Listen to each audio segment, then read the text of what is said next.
Laas jaar het ek deur 'n baie terrible break-up gegaan en toe het ek die gedig geskryf aan die Wallaf, which was like me working through my trauma.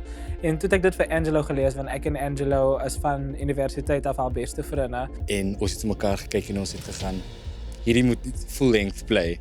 So ons is baie dankbaar toe die Nati Jongster die geleentheid bied sodat hy dit kon omskep in hierdie amazing play. En toe ek die teks vir die eerste keer lees en hy het vir my stuur, toe ek in trane.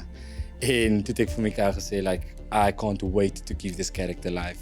But mainly because it's this beautiful story. Maar Mikael het so 'n ryk teks gegee wat gaan oor verhoudinge en die lae in dit so ons het regtig net begin deur dit te lees en deur lang gesprekke te hê oor die karakters en toe begin speel.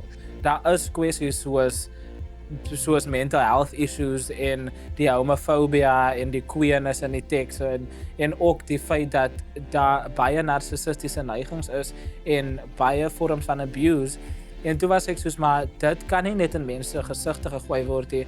Dit is hoekom ek probeer het om die dialoog so natuurlik as moontlik te maak, sodat mense kan sien dit is driedimensionele karakters. Hulle kon enige iemand gewees het wat in die pad inloop en jy weet nie noodwendig wat die persoon se storie is nie, maar agtertoe deure dan is dit die realiteit wat hulle mee face word, soos op 'n personal level. En daai was vir my belangrik om justice te doen aan die karakters se storie en nie net die trauma aan mense se gesig te gooi nie. Dis nou net eintlik die begin tot by Suidoosterfees where we actually debut, so ek is baie excited om actually die play te stage.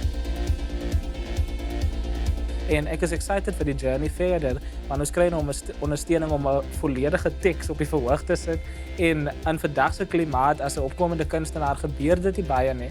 So Nati en Suidoosterfees en Artscape en die Jake Scherwo Fondasie, almal doen amazing werk om die drome van jong kunstenaars wakker te hou en dit is hoekom ek weer ingeskryf het. Want ek glo dat hulle glo in ons passie, so dit hou my passie lewendig.